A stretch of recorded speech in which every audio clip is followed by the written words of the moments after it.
हमने जितना पढ़ा that was all related to work. Now we come to energy.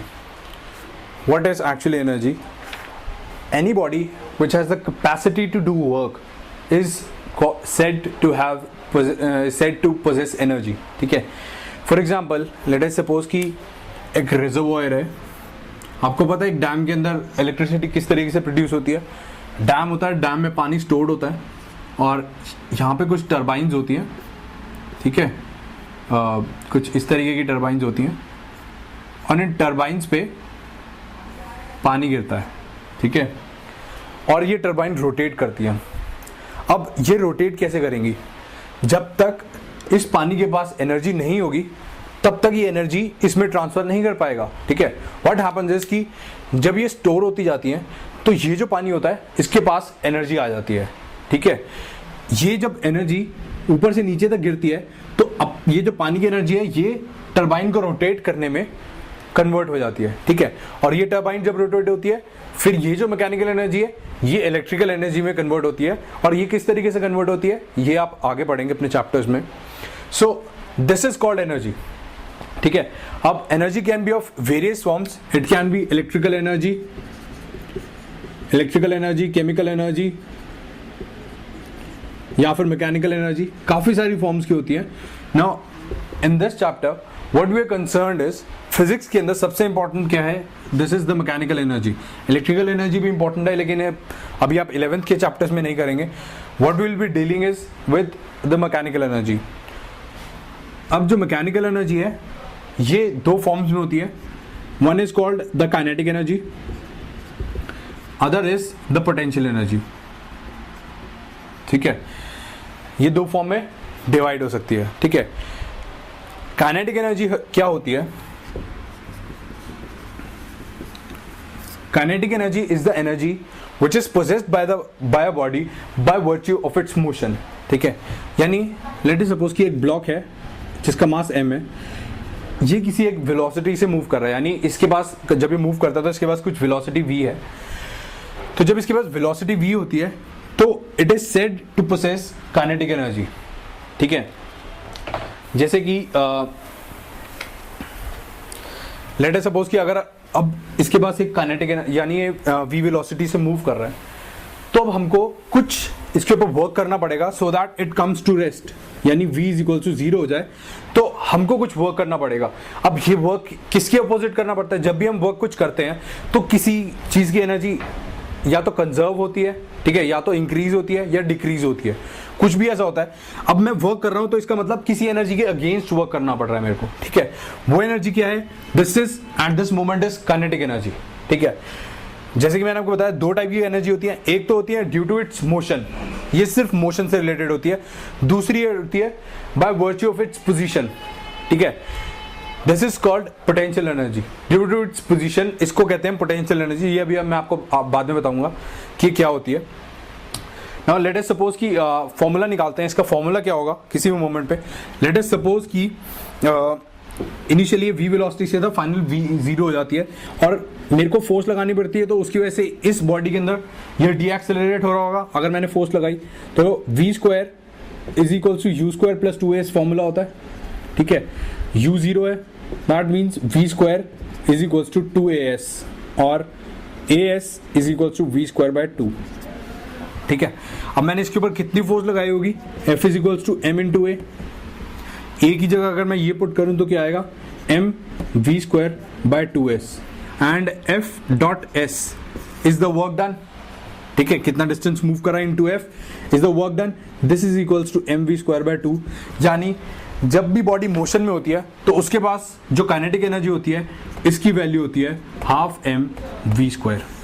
This is a very important formula. ये formula आप याद रखेंगे. ठीक है. Now let us come to the इसी से हम एक डिराइव कर सकते हैं वर्क एनर्जी थ्योरम. हमको पता है कि Fs is equal to M we square by 2. ठीक है. इसका मतलब क्या हुआ कि अगर लेट अस सपोज कि इनिशियली इसके पास काइनेटिक एनर्जी 0 होती, यानी 0 इसके पास वेलोसिटी इसकी 0 होती और मैं इसके ऊपर कुछ वर्क करता हूँ. ठीक है. इसके ऊपर मैंने एक एक्सटर्नली वर्क करा, इसके ऊपर एक फोर्स लगाई F. ठीक है. और फाइनली क्या होता है कि इसकी वेलोसिटी कुछ हो जाती है.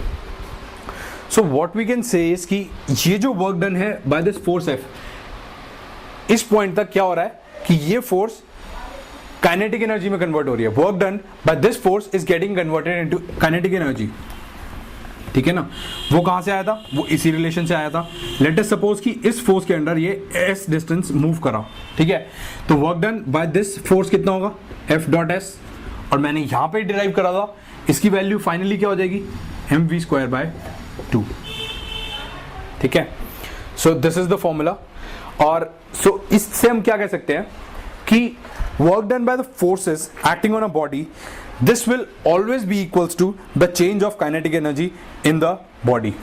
ठीक है, यानी कोई भी एक्सटर्नल फोर्स या कोई भी फोर्स अगर किसी भी बॉडी पे लग रही है तो that will be equals to net work done by that force will be equals to the change in kinetic energy, and this is called as the work energy theorem. ठीक है, this is a very important theorem.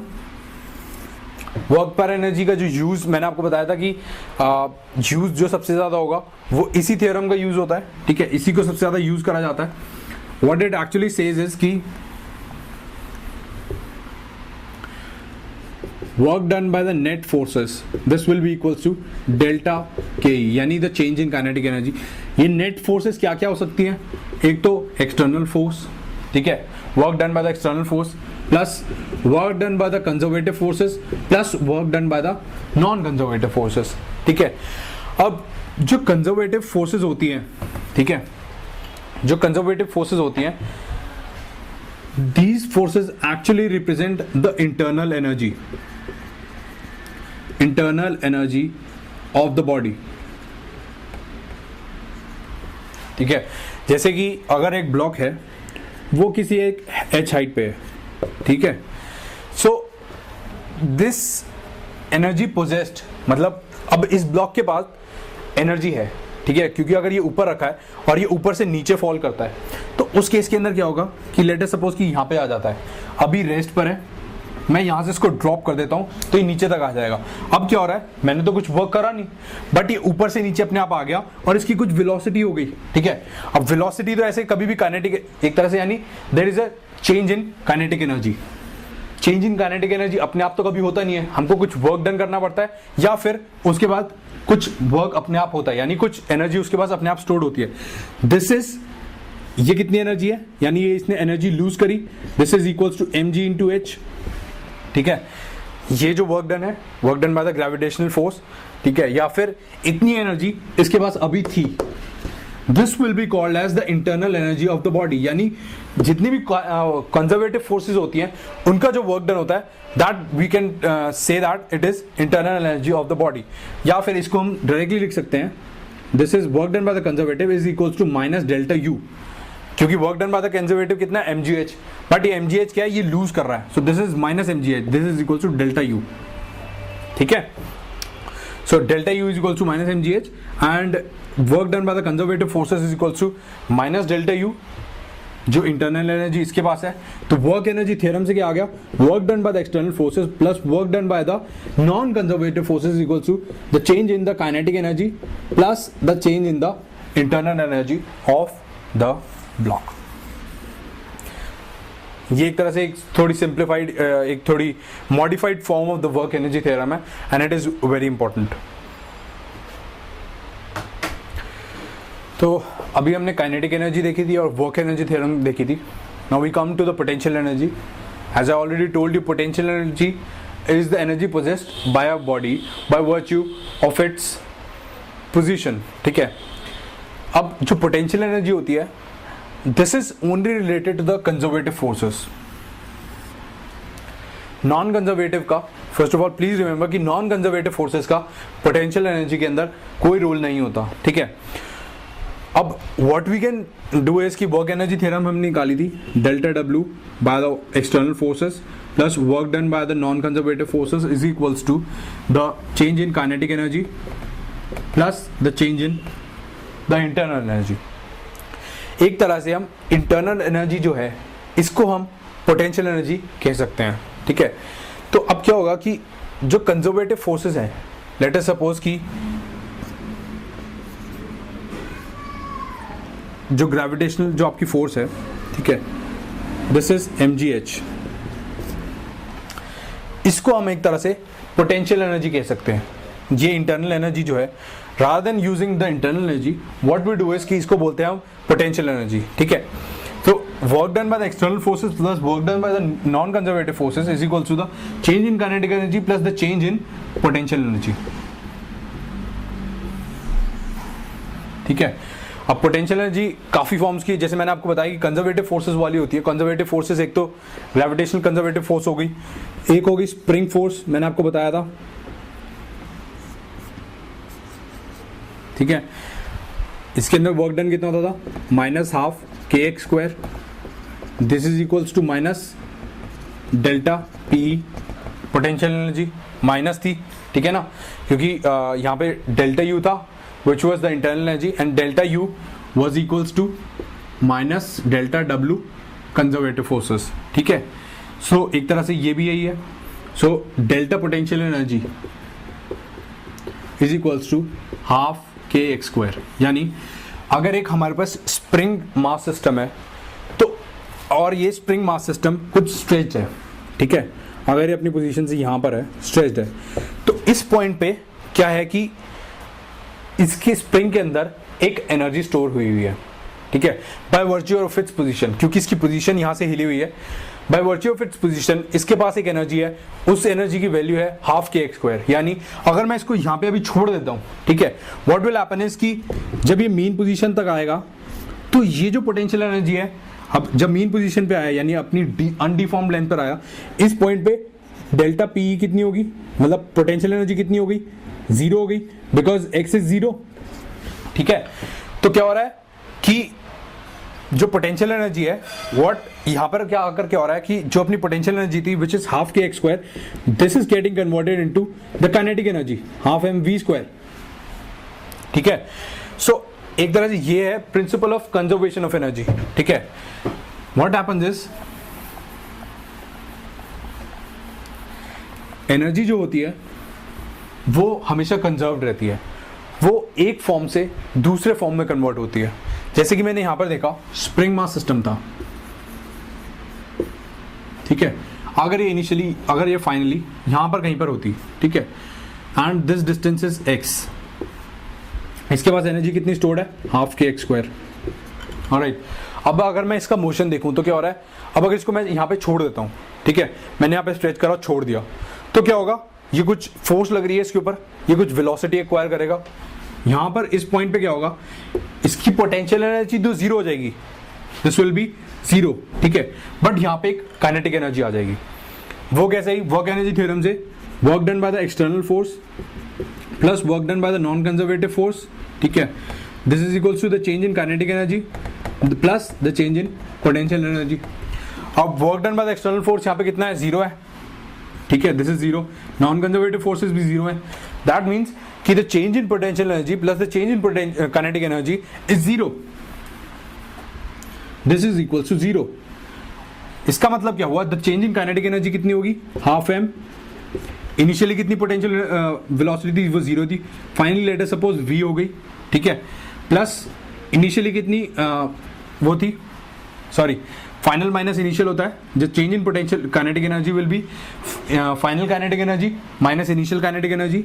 Final kinetic energy late us suppose कि यहाँ पर अगर इसकी velocity acquire कर लेता v, और इनिशियली इसके पास जीरो वेलोसिटी थी, फाइनली इसके पास पोटेंशियल एनर्जी कितनी है, जीरो, इनिशियली कितनी थी, हाफ माइनस हाफ के x square, potential energy half के एक्स स्क्वायर थी, but initial final minus initial होता है, ठीक है। तो यहाँ पर अगर हम देखें तो क्या आया, half M we square minus half के x square is equals to zero, या फिर अगर मैं इसको इधर ले जाऊं तो क्या इक्वेशन बनेगी, half M we square is equals to half के एक्स स्क्वायर। दैट मीन्स कि अगर ये इनिशियल पोजीशन है, ये हमारी इनिशियल पोजीशन है और ये फाइनल है, ठीक है, तो उस केस में क्या हो रहा है, इनिशियली हमारे पास पोटेंशियल एनर्जी थी विच वाज हाफ के x square, and finally what is happening is कि जब पोटेंशियल एनर्जी जीरो हो गई तो ये पोटेंशियल एनर्जी पूरी काइनेटिक एनर्जी में कन्वर्ट हो रही है, ठीक है। Now this is the conservation of energy. Similarly अगर मैं ये वाला एग्जांपल भी लूं जिसके अंदर मैंने आपको बताया था कि ब्लॉक अगर किसी हाइट पे है, ठीक है, अब ये यहाँ पर बिल्कुल ग्राउंड पे गिर जाता है, यहाँ पे मैं ड्रॉप कर देता हूँ, इसको छोड़ देता हूँ, ये नीचे आ जाता है, तो इस पॉइंट पे कुछ वेलोसिटी से हिट करा होगा, वो वेलोसिटी कितनी होगी, डेल्टा के ई प्लस, क्योंकि यहाँ पे भी work done by the net external forces zero है, तो this will B zero, change in kinetic energy plus change in potential energy will be zero. Change in kinetic energy कितना हो रहा है, final minus initial plus potential energy final minus initial, zero minus mgh is equal to 0. It implies half m v square is equal to mg into h. ठीक है, यहाँ पे भी हमारी जो पोटेंशियल एनर्जी थी वो काइनेटिक एनर्जी में कन्वर्ट हो रही है। ठीक है, just take care, this is a very, मतलब इसी थ्योरम की वजह से आपकी सारी प्रॉब्लम्स काफी इजी हो जाएंगी। ठीक है, आपको सिर्फ क्या करना है, यहाँ पर इनिशियल और फाइनल पॉइंट देखना है, और उन दोनों के बीच में लेट अस सपोज कि अगर ऐसा ही कुछ क्वेश्चन होता, ठीक है, आपको अगर ये न्यूटन लॉ से लगाना होता तो आपको पता है इसकी एक्सेलरेशन g है। ठीक है, फिर आप ये डिस्टेंस h लेते, अगर आपको यहाँ पे वेलोसिटी निकालनी है, फिर आप काइनेमेटिकल इक्वेशंस का यूज करते इस केस के अंदर, वो क्या क्या होती, h is equals to U T plus half G T square करते। ठीक है, या फिर simply V square is equals to U square plus 2as करते। ठीक है, a को आप g लिखते और फिर v की u को 0 पुट करके 0 पुट करते और फिर आप वैल्यू निकालते, तो v आपकी वैल्यू आती square root of 2gh। h की जगह आप सिंपली ये भी यूज कर सकते हैं, half M we square is equals to mgh। Simply यहाँ पे m से m कैंसिल हो गया और v आ गया स्क्वायर रूट ऑफ 2gh। सो ये तो एक बहुत सिंपल प्रॉब्लम थी जिसके अंदर आप न्यूटन लॉस का यूज करके आराम से कैलकुलेट कर सकते थे, बट काफी ऐसी प्रॉब्लम्स होती हैं जो वर्क पर एनर्जी से बहुत इजी हो जाती हैं, specially using this conservation of energy. तो कंजर्वेशन ऑफ एनर्जी के आप एग्जांपल्स आपकी बुकलेट में है, थोड़े बहुत मैं करा रहा हूँ, और काफी जो एग्जांपल्स है आपको खुद प्रैक्टिस करनी पड़ेगी, so that you know you get the feel of the chapter.